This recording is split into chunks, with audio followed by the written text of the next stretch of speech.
agradecer ao Valor por mais uma oportunidade que nós temos. Eu mesmo já tive pessoalmente externando ao povo brasileiro, através do Jornal Valor, vários dos pensamentos que estamos implementando, até porque acreditamos que só existe uma maneira de você aprovar as emendas em janeiro do próximo ano. É se você irá discuti-las agora na campanha eleitoral.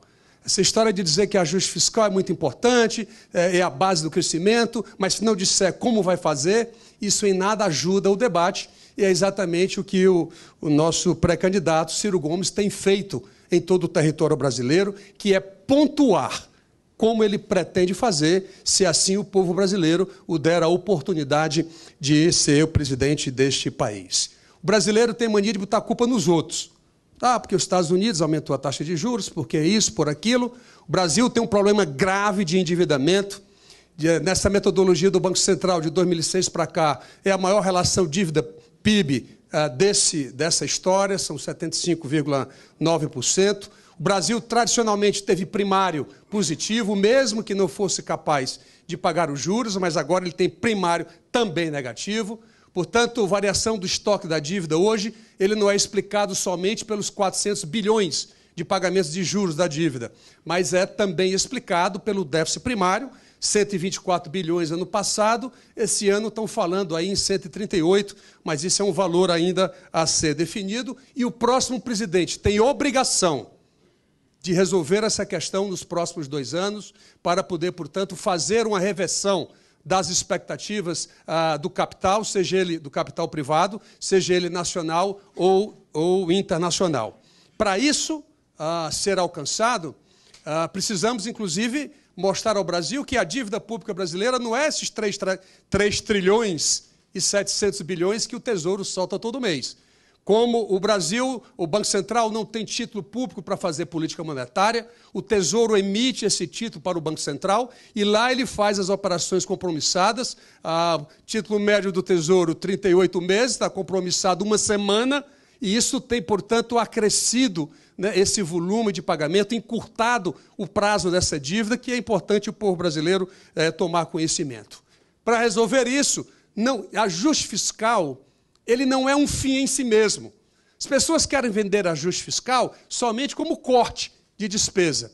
Ajuste fiscal, para a população compreender melhor isso, é explicar para todas essas pessoas que é a maneira de você dotar o Estado, município, Estado ou União, de ter capacidade de investimento, de poder atender às demandas da população, de redirecionar o processo educacional, de fazer um melhor atendimento de saúde, fazer investimento pesado em segurança pública. Esse é o papel do ajuste fiscal. Se assim nós não vendermos isso ao povo brasileiro, fica muito difícil você explicar por que isso é tão importante. Então, o primeiro ponto é você controlar a despesa.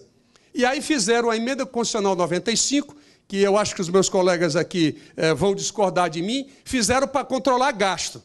E todo mundo acha que está controlando o gasto. É impressionante como, me permitam aqui a jactância, a petulância, como as pessoas não estão acompanhando os números.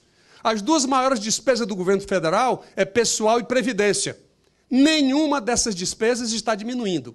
Isso, portanto, as pessoas precisam sair daqui com esse conhecimento. Aliás, em 2017, o gasto com o pessoal aumentou mais do que previdência.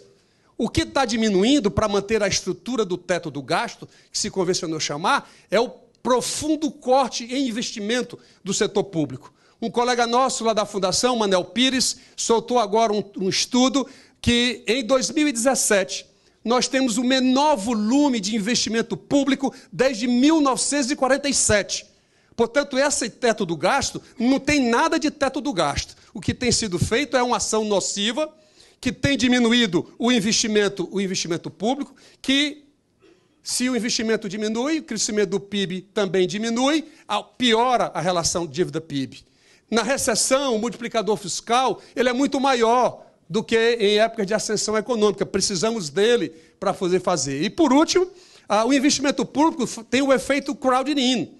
Enquanto lá no meu estado, eu que passei 12 anos como secretário da Fazenda, quando a gente investe 2 bilhões lá no Porto do Pecém, veio a companhia siderúrgica, um investimento privado de 22 bilhões de reais, o maior investimento privado da América Latina. Portanto, o investimento público tem que acontecer para trazer, para induzir, para estimular o investimento privado. Portanto, vamos manter o teto do gasto. Agora, modificando-o totalmente, dentre as mudanças que estamos propondo, é retirar o investimento, porque para controlar, aí sim, controlar pessoal e previdência, os dois maiores gastos que lá estão expressados. Terceiro, o Brasil tem um problema tributário muito grave, complexo. As empresas gastam muito dinheiro com seus compliance, não conseguem acompanhar, e eu que vivi isso tantos anos, sei exatamente o que é que o empresário pensa em relação a essa questão, o tamanho de obrigações acessórias que são obrigadas a cumpri-las. Tudo isso tem que ser simplificado, e não só isso. Dos 2 trilhões de arrecadação do sistema tributário brasileiro, dos 33%, 1 trilhão e 100 é imposto indireto, é imposto sobre consumo. Isso precisa ser mudado. O Brasil tem 4 eixos de tributação: renda, folha, propriedade e consumo. O grosso está lá no consumo. Portanto, você tem que fazer algumas alterações. Eu acho muito difícil você resolver esse primário de 140 bilhões só com corte de despesa. Quem está dizendo isso tem que pontuar, tem que ter coragem de dizer que vai cortar isso, aquilo e aquilo outro. Nós temos uma proposta de várias alterações. Uma delas é a criação, que fiquei feliz e ouvi o Pécio falar isso hoje aqui, a recriação do imposto de renda na distribuição de lucros e dividendos. Isso dá 47 bilhões ano.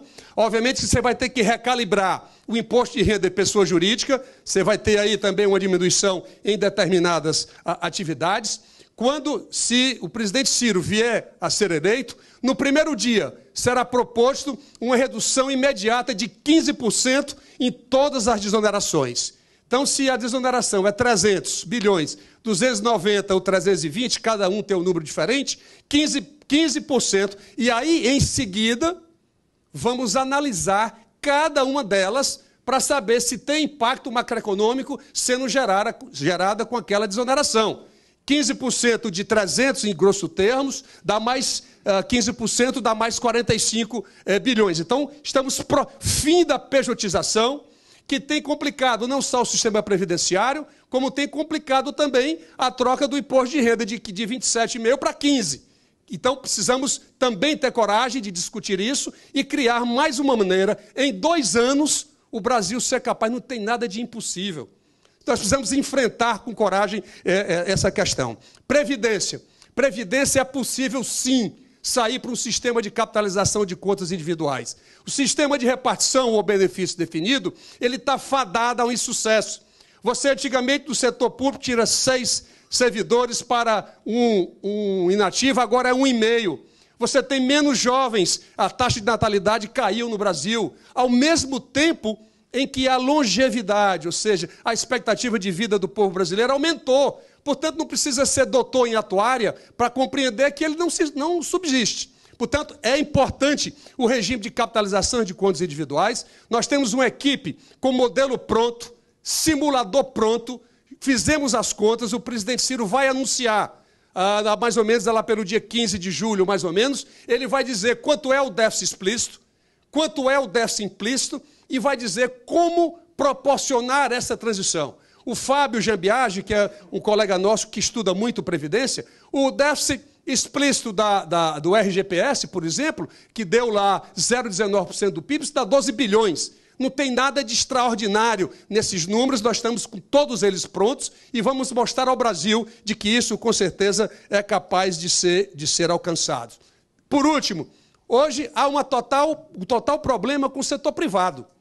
A taxa de retorno do seu negócio ele é incompatível com o custo do crédito no Brasil. A taxa de juros é muito elevada. Na ponta, não estou falando da Selic.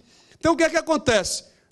O investimento privado também não acontece, não só pela instabilidade, pelo crescimento intertemporal da dívida explosivo. Então, nós precisamos resolver essa equação. Compulsório no Brasil é muito elevado, há uma concentração inequívoca do sistema bancário, há uma resistência para a inovação tecnológica fora do sistema bancário. Então, tudo isso precisa ser equacionado e nós estamos dispostos a poder discutir cada uma dessas medidas para poder mostrar ao país que, independente da situação mundial, Brasil, precisamos retomar a produtividade, precisamos ver as privatizações que possam ser realizadas para auxiliar nessa retomada do crescimento e fazer com que os empregos, hoje 13,6